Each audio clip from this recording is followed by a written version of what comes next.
Hey everyone, welcome to the Network Podcast. We are a success and strategy podcast for healthcare consultants, and I am so excited to welcome a very special guest today. She is amazing at everything that she does, and I know you're going to find this conversation extremely valuable. So I'm going to welcome Kirsty Lewis of the School of Facilitation.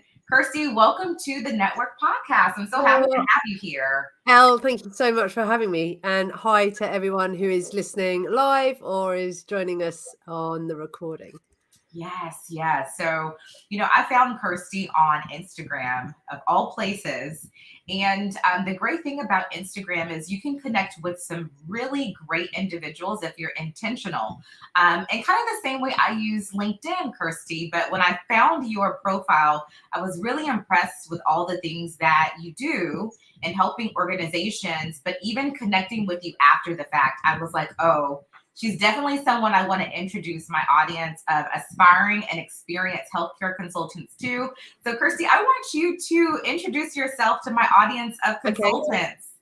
So, as Elle said, Kirsty, I am the founder of School of Facilitation, and I am very passionate about all things design, delivery of learning. My passion started when I worked for a drinks company called Diageo, and many of you probably have tasted products from Diageo, Guinness, Smirnoff, Baileys, to name a few.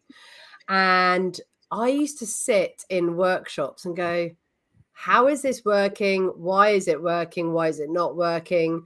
What is the environment like? What is the logical flow that we're going through that's engaging the participants in an adult way, a human way? What is the logical structure? And when I left the corporate world, the duvet, as I called it, and set up on my own, I started to explore that side of learning more and more.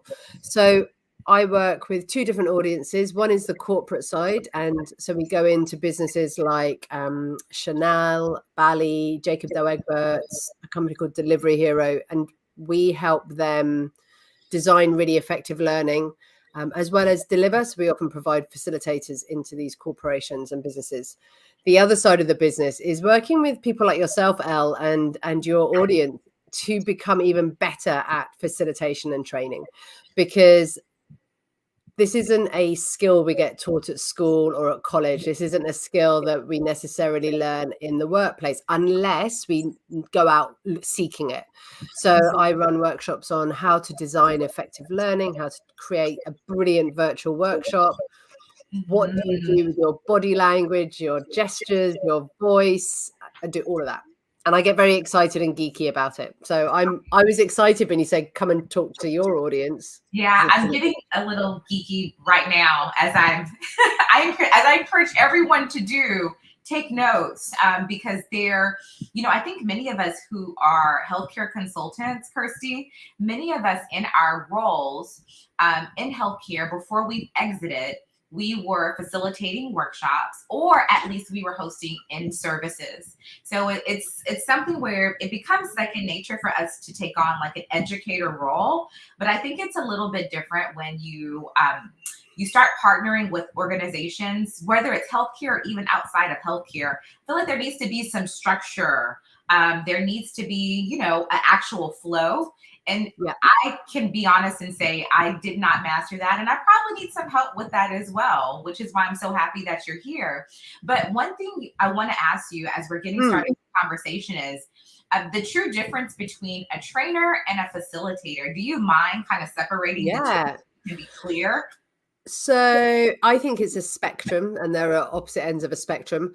So in a classic term, a trainer is someone who is pushing out knowledge, skills, even behaviors.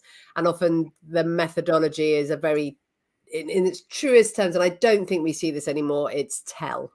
So they will just tell you what to do. It's one to many, and it's a push out. Now, do we see that anymore? Very, very, very rarely. If we go to the opposite end of the spectrum, a facilitator, the word facilitator stems from the Latin facile. And if anyone speaks French in this community, they'll recognize facile means to make easy, or easy in French. So a facilitator is there to make things easy.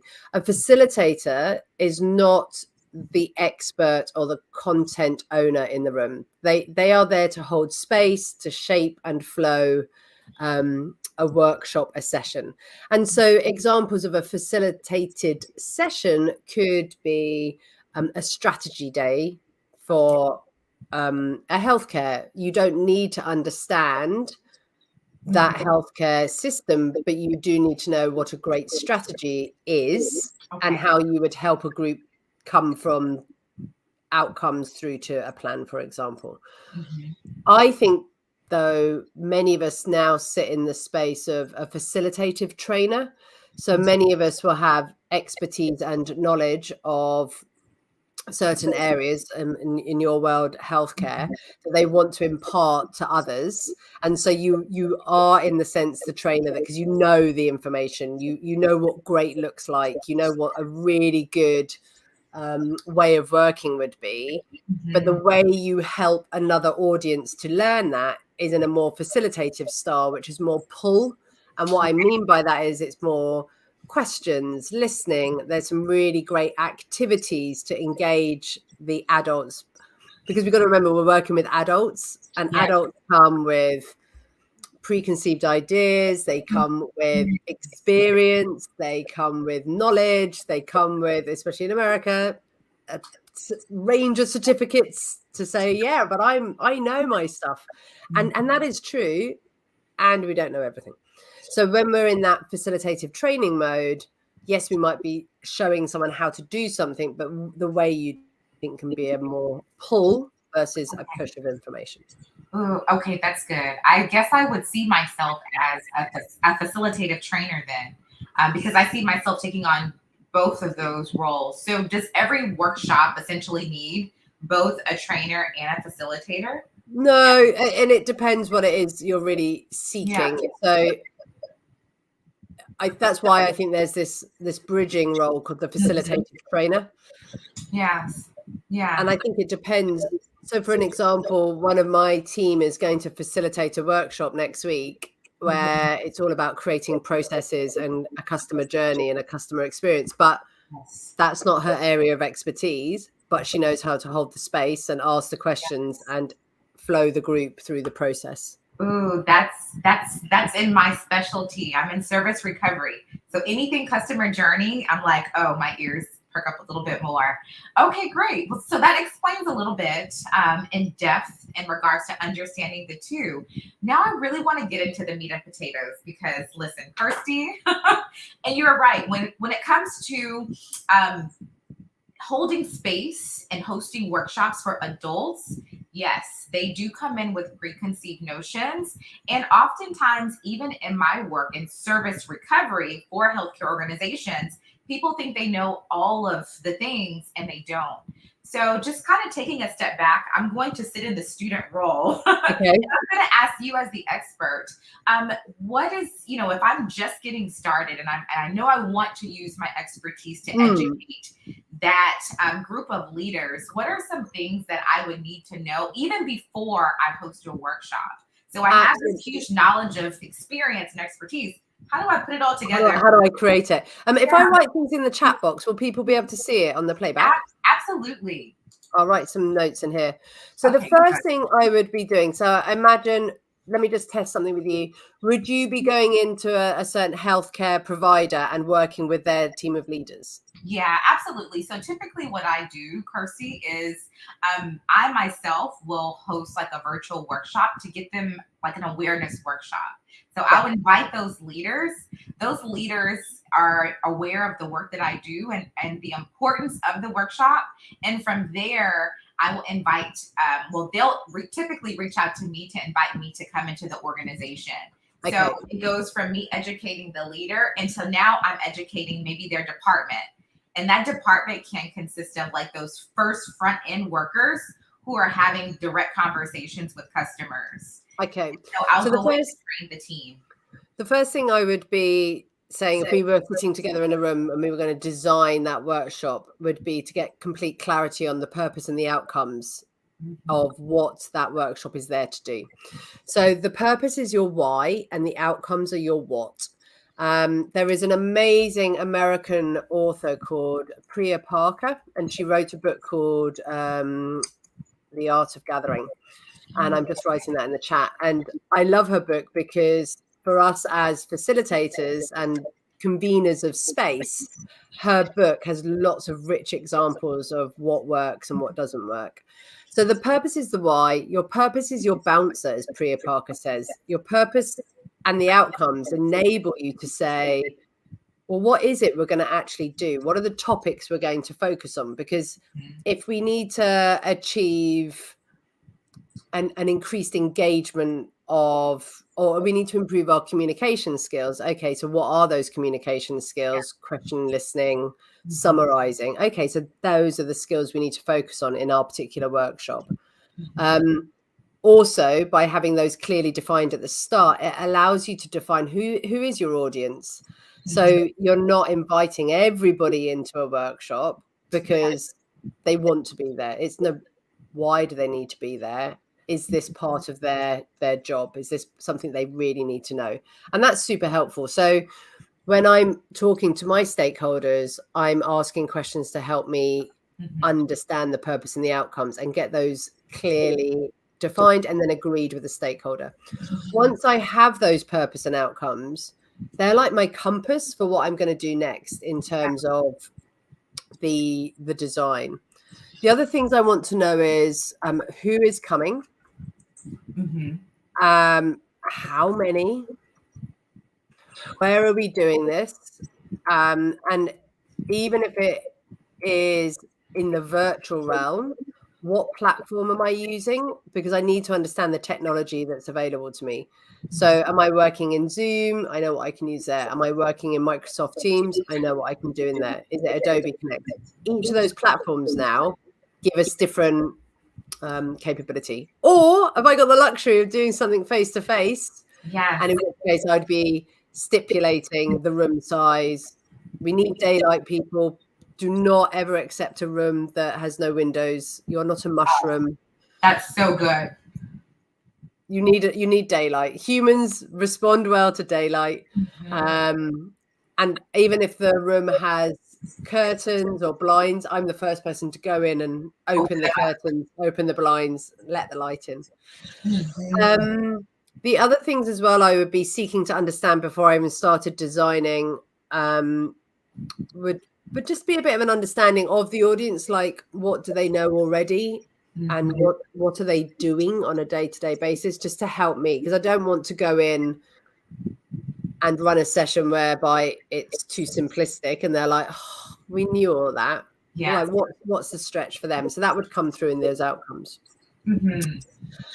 Once I've got all of that info, I often then start my thinking process. So the first thing I'll be saying to you is, do not open your laptops. Don't you dare open your laptop. I want you to get a really big sheet of paper. I'm just trying to find mine in my office. Okay. No problem. Take your time. So I have a big pad. Yes. And I start by, so this is my, this is my thinking for a design workshop on how to design workshops. And I created that sitting outside in the sunshine in UK summer. So it's a little cooler in temperature to what some of you are experiencing. Yes. But I wanted to take the time to go, right, I've got all these ideas. I know what the purpose and the outcomes are, but I've got all these ideas. So just by writing them down on Post-it notes first, it gives me flexibility to move things around afterwards. Versus a very old way of going in is quick. Open up your PowerPoint or write it into a Word document. Yeah, that's the final thing you do. That's what I really want to encourage people, because by writing it down or drawing it or doing a mind map, that allows you to get creative. It allows you to express what you've got and what you know already. Yeah, I love that. And even having this conversation, it just validates that, okay, Elle, you're on the right track. Because I feel like any work that you do for a client, before you begin that project, there has to be a conversation so you Yes. can really understand the scope of the challenge that they're dealing with. So, healthcare consultants, I advise you to really, if you have to replay that again, Yeah, all of the work that we do requires a conversation and sometimes multiple conversations to really absolutely. understand. So my question to you is, once you have that understanding also, Kirsty, do you also take a pre-survey of the audience members, or are you only having a conversation with those leaders? I think it depends what the work is that you're being asked to do. Mhm. So if you sometimes we do a diagnostic where it's maybe a big piece of work and we need to understand what's gone before and therefore what needs to change into the future. So we sometimes do a diagnostic. Sometimes if it's working with a particular leadership team, you might factor in having one-on-one 45-minute phone calls just to make connection, and you ask them the same 5 questions Mhm. depending on what you need to do. Yeah. um, and again, though, sometimes if it is a classic training that you're delivering, you sort of know what it is that is going to happen, so you don't, but by having a great relationship with the stakeholder, you'll have built understanding of what's going to happen when you Yeah. get into the room. Yes. Do you find yourself having to redesign your work? So, a lot of the workshops that I host, this makes me think that, okay, maybe after the conversation, there are some trainings that need to be a little bit more customized, which also means that I may have to go back in and change some of the handouts I already have. Yeah. But do you find yourself, after having conversations with stakeholders, that you're having to modify your training?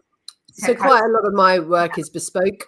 So yes is the answer. However, I, like all of you, I've built up the work, the knowledge, the exercises, the activities, and often it's what I call like a plug and play. It's pulling things out, going, actually that activity is going to be perfect, and I can sort of extract it and use it.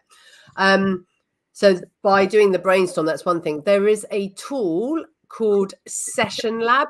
I've just written the 6 T's in Okay. there as well, but there is something called Session Lab, and if Okay. you that allows you to create workshops and templates in an online portal that you can then drag and drop and move around. So if you're the sort of person who loves to have everything saved in a bit of technology and you want things to Mhm. work for you, you could use Session Lab. I'd encourage people to go and check that out as a Oh, wow. tool. That sounds like a really great resource. It is a very useful resource.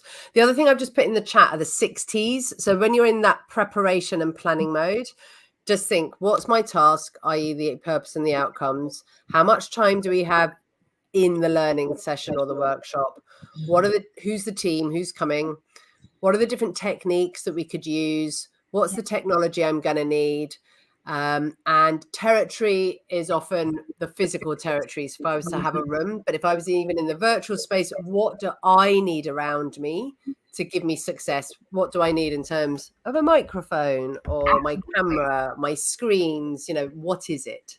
But I Mhm. think if you're in that thinking planning mode, those 6 T's are really useful to check off. Right. Absolutely. These are so good. Percy, Thank you. these are amazing. Thank you for sharing. All right. I will Thank you. absolutely create my own checklist, but I will give you absolute credit. Okay. These are amazing. So, Well, okay, I've had the initial conversation or the discovery call with the leader. I really understand the pain points, the challenges. I've gone through all the T's yeah. beforehand. So I'm ready for my workshop. And I'm going to share this because I feel like a lot of times healthcare consultants, we're experts. So we have a lot of information that we want to share, but I often find myself and my students find both of ourselves in the situation to where we have so much information to share, Yeah. we overwhelm the student. And just Yeah. like, many of, the adult learner probably has the same issue where our attention spans are just like they come and they go. So, any advice or best practices in regards to Mm. we plan, we structure, we understand the pain, but we also want to have an engaging workshop where they can walk away and learn and not walk away and feel like, okay, I was just in this workshop for 6 hours. I just want to go home and rest. And they didn't retain any of the information. So, so another model I use, and this is, which is literally like touching everything, are the 5 E's. And we talk about how do you entice, enter, engage, exit, and extend. Yeah. So enticing is the invitation. Like, what is the information? How do you make your invitations really, ooh, I want to come to this workshop? Yes. Like, is it a physical invite? Is it a golden envelope and you open it and you think, oh, wow, this is where I want to be? Or is it something, it's how it's written in a meeting invite? It's more than just a date, time, location that gets people going. The bit that I think is super important is enter, engage, and exit. So that would be the body and the top and the tail of a great workshop. So when you enter into a workshop, it's thinking of, let's do, what are people in most at the moment? Is it virtual world, or are we in the... It's more virtual, but things are starting to shift. Like, I've even gotten more requests for live workshops here recently. So exciting. If we're thinking about enter in the virtual context, it's like, what is, and this is true in person live, what's the tone you want to create that people notice as they come into the room, whether physically or metaphorically? And therefore, what do you need to do to create that tone? So if you were to come to a School of Facilitation virtual workshop, there's always music playing, always. And the music varies depending on who the audience is going to be. It could be upbeat, it can be classical, it might be calm and serene, or it might be a bit jazzy, so that people are like, oh, there's some energy going on here. The other thing I say when you're in virtual world is you need to work your inner DJ. So be prepared to talk. Please do not put slides up so that people walk into your room and all they're faced with is a slide. Yes. I mean, that is so unwelcoming, and they see your face, be there smiling, put things in chat, welcome people as they're coming through the door. That's what we would do if we were there in person. Yes, that's so true. And I find myself, you would spank me on the hand because imagine if you were in a physical meeting room. As people are coming through the door, you'd go over, you'd introduce yourself, you'd probably shake hands. I think we're doing that again now. It's the hellos. My name is Elle. Oh, hi, you're Kirsty. Great. Like, this is the room. Tea, coffee over there. Come take a seat. At the moment in the virtual world, I've seen some people walk in a room and go, is there anyone here? I've got to sit here in silence and I'm not allowed to talk, or there's no invitation to connect and participate. So that would be the first thing. Like, how do you get people to enter and enter well? The other thing as well with the world of technology, please do a technical tour. So don't assume that because we've lived like this for 3 years that everybody understands the platform you're going to be using together. Don't be afraid to say to people, hey, look, this is how we're going to work. Here's how you mute your microphone. But right now there's 12 of us, so let's all come off, unless you happen to be in a really noisy space. Great. People have got their cameras on. I'm going to really encourage us to have our cameras on so we can create some great connections. After all, the topic of this conversation is communication. How strange would it be if we tried to do this in person with paper bags on our heads? Tongue in cheek.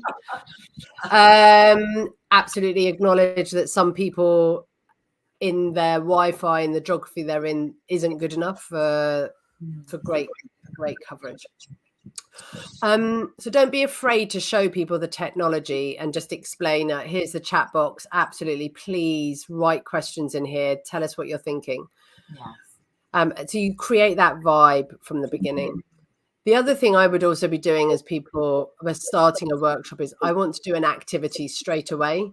Yes. I want people metaphorically on their feet. I want them connecting to one another. I want them connecting to the topic, to me, to each other. And I really have to drive that because it's a virtual space. Yeah. So some form of activity that is either in a breakout room with 2 or 3 people, or there's some activities you could do all together on the screen, but creating that connection straight away. Yeah, so I recently found a book on icebreakers, just because I was like, I want to jazz things up a bit. Do you have like an icebreaker that you don't mind sharing that would be a really good one for both the virtual and the live space? So two things I'm going to do. One, I share this with everyone. I have an allergic reaction to the word icebreaker and energizer because it implies to me that we've been really lazy in our design. And so the first activity that you do, and I call them activities or exercises, should have connection to the outcomes that you're seeking to achieve and have connection. Otherwise, your adults will be like, really? She's got us throwing a ball around the room and just saying, hi, my name's Kirsty and I'm funny. We're beyond that, people. You are better than this. You are working with adults, not children. So finding those activities that have relevance to the topic you're talking about. So one of the ones I do in person is I have laminated pictures, and it could be as simple as go find the picture that talks to you when you think about how you show up as a leader in the room.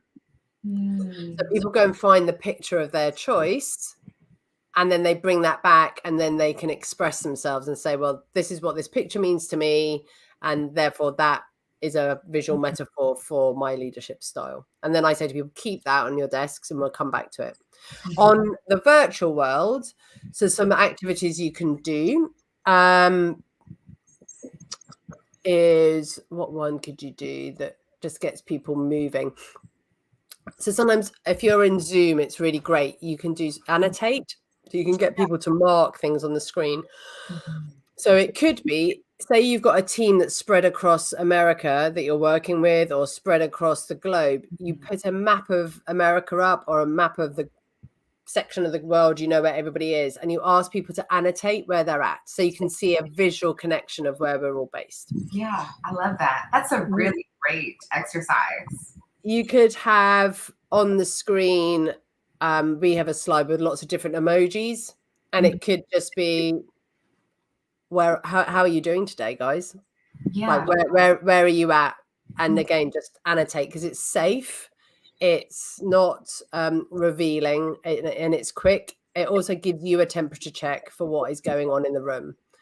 So the activities that you do on the virtual world are a bit smaller and need to be, I think you need to build people up so that you sort of almost, you're warming people's muscles up. Whereas often in person, we can get on our feet and be doing something a little bit more active and orientated in the first instance. But my big message is, whatever you do for your activity, ensure that it has connection to the theme that you are going to be working on. Because especially in the virtual world, you might only have a 2-hour workshop, and it'd be a real shame to waste those first 10 minutes on something that doesn't relate to what you're talking about or creating connection. Yeah, I'm glad that you brought up the time factor, because I feel like a huge part of the design is really mapping out the times in which you take a break, the topics in which you're going to be discussing, and then how long your session is going to be. Is there a time cutoff where you feel as though you have maximized this topic to where you can no longer go on after a certain period of time? Should there be a limit to our workshops in regards to, okay, we're going to do we have a 6-hour day today together. I feel like it's easier to conduct longer sessions live because you can get up and move around. Like in the virtual space, like even myself, when I've taken virtual workshops that were prolonged, they are really exhausting. Yeah. So I think in the virtual world, 3 hours max is probably like where people's attention spans, but within that there's a definite break, and there is texture in the activities that you do. So there's a mixture of chat box exercises or working in breakout rooms. You can even do a walk and talk, because if you've got a group, say 12 people, and you're all based in America and you want them to do a bit of reflection, you could say, I'm going to put you in breakout rooms of pairs now. I'd like you to swap telephone numbers. And then this is the question you're going to discuss. And you're going to go outside for a walk now for 20 minutes to change your state. That's so good. A walk and talk. I mean, it's a little hot, but. Well, and I think everyone who's listening to this, you need to take into consideration your Yes, environment where you're at. But that's even just inviting people to talk on the telephone and go and lie on your sofa, go right. and lie on the floor, go and change your state and do something different that allows you just to, in Mm, this example, just yes. dial it down. So Mhm. I think in the virtual world, an hour is never long enough. So if a client asks you to do something in an hour, we've got to be really realistic with them and go, look, we'll get one outcome achieved, but it's this is a series of 6, and but 2 hours is better. Yes. If they say to you, no, it's got to be a full day, I think we then get super creative on what are we doing in that day, more breaks, and how are we, especially online, I'm talking about here, not in the in-person world. Yeah. The other thing about virtual is we need to be making connections with the group every 5 minutes. Mm-hmm. And what I mean by that is asking them questions, inviting to the right in the chat box, looking out into the breakout rooms, doing some sort of activity, even saying, hey, Elle, what are your thoughts on this? It Mm-hmm. shouldn't be your slides, talking all the time. Yeah, absolutely. I agree 100%. I can't wait to connect with you after the fact so you can just dig into my own work. Even so, I really want to have a conversation about selling workshops to corporate. Um, Yeah. in the current space that we're in post pandemic, do you feel as though organizations are still hiring trainers and facilitators to conduct workshops? How's your experience been? Yeah. This time last year, it was still reasonably quiet, but what I'm noticing, because I'm UK based, you probably tell by the accent, UK, my clients are European, stretching down to Australia and New Zealand. They are now back with a vengeance and buying training and development globally. Like, we're getting inquiries to do the work, so we are noticing it's coming back. What are you noticing in the States? Yeah, I'm noticing that I'm getting a lot of hits as well. Even my clientele, my coaching students, they've been getting a lot of inquiries about live actual workshops. Great. And so with the demand, it's had me, or it's put me in this position. I knew it was going to happen, Kirsty, to where I'm one consultant, I'm one trainer. And at the end of the day, I've surrounded myself with other knowledgeable consultants to where they can also conduct those training sessions for me. But I'm actually to a point where I'm considering thinking about and exploring like a train the trainer model. Yeah. Only because I know the work that we do, not just one or a few organizations need it. Everyone is concerned about a client experience, a customer experience, and service recovery is a huge part of that. And so, opposed to me selling these solutions to everyone, it's like, okay, well, let's create a super user in the organization and then they can invest in that model. Do you Love. see that often, or have you created a training? Yeah, that's one of my favorite programs to Oh, create. really? I would love to have a conversation about that. I think it's I often say to businesses, look, I'd rather teach you how to fish than forever be back giving you the fish. And if that's me supporting you to create brilliant trainers and to have the right content and the consistency in the content. So Yes. what we sometimes discover is businesses go, yeah, we're going to have leaders as teachers and we are going to do all the training ourselves. And then I say to them, that's fine. Show me the content. Show me what your training currently looks like. Mm-hmm. And it's just PowerPoint slides with a few notes underneath. And I'm like, that is never going to create consistency. Your leaders won't be able to deliver that in a way that's easy for them and also then meaningful for the learners. So part of my role as well is helping them look at the content and go, how do you create great facilitator trainer guides? How do you create really simple slide decks and the learner books so that when you train up your trainers, yes, they can then be brilliant and have all the right materials to be successful? Yeah, absolutely. I think it's a huge selling point for us as experts as well, to just be able to not have to create work all of the time. It's create it once and you can just sell it repeatedly. So I love that. Another question for you, Kirsty. As I mentioned, I'm selfishly asking you all the questions No, do. Can absolutely benefit as well. But I find that, you have certain leaders who feel as though one workshop is enough for change. And I feel like it's a great conversation to have and just share in your experience as well. Do you often have conversations with leaders who are stuck on, oh, we're going to do this one time, opposed to knowing what they need? Like, I can't come into the organization one time and have one workshop and then you expect for everything to be fixed. It just doesn't work that Does way. not happen. I agree. No. So I'm curious to know, like, what's your experience when an organization reaches out to you for a workshop for a particular topic that they're challenged with, and they have to come to the realization that they actually need you more than one session? Yeah. I think I am really blessed with the kind of clients that I'm attracting at the moment. They get that. So I call it the one hit wonder workshop.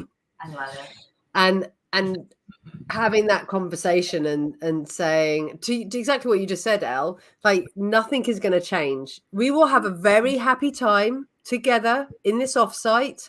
Trust me, we are going to have so much fun. And yes, they will go away with a few epiphanies and some ideas. Mm-hmm. I can absolutely guarantee you nothing will shift. Like, the dial will flicker maybe at best and then just hover. And so I say to them, let me share with you some best practice. Like, this is how I see that we could work together. The good thing that's come out of the pandemic is people acknowledging that the virtual world is a way to learn. So one of the things I often suggest is, like, what is workshop 0 and even workshop 1 that could be virtual, that we could come together for 2 hours where we set up getting to know each other. We set out some of the theories that we want to test, or we start learning some of the behaviors that we know we want to shift to. We start the conversations so that when we come together in that live time, the conversations are different. It's about the connection. It's about seeing one another in person. It's giving space for conversation to flow and building on what you've already started. And then after the in-person, we might have another couple of 2-hour conversations virtually, or there's some one-on-one coaching that's going to pan out. But I often draw for them now a journey of how it was going to be, and I say this is best in class of what it could look like. You said something before you went into just kind of dissecting that question or answering the question. You said you are in a space in your business where you attract a particular client who you don't have to go through the rigmarole of explaining why this is so important. And I feel like that's so important for all of us to just be aware of, that you can attract, and you can also decline any relationship with a client that isn't suitable to you helping them in your best capacity or getting the results that they even desire for their own organization. Definitely. And I love that you're in that space right now. Just alignment with clients is important. Yes. In the notebook of greatness, about 4 years ago, I was away and I drew on here. I said, when did I do this? I think I did this in 2018. So I drew on here, like, I wrote it, my favorite clients to support and grow.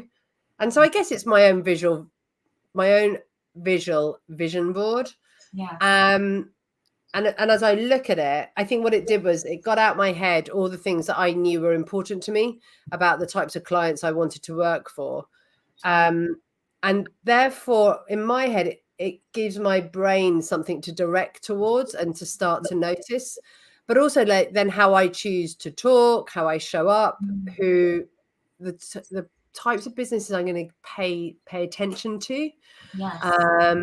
And even just say to my friends, I really want to work with these types of clients. And then what that does is when we tell people the types of clients that we get passionate about or excited for, they might tell their friends, or they might be in a conversation and they go, oh my goodness, I know someone who does that. Have you spoken to Elle?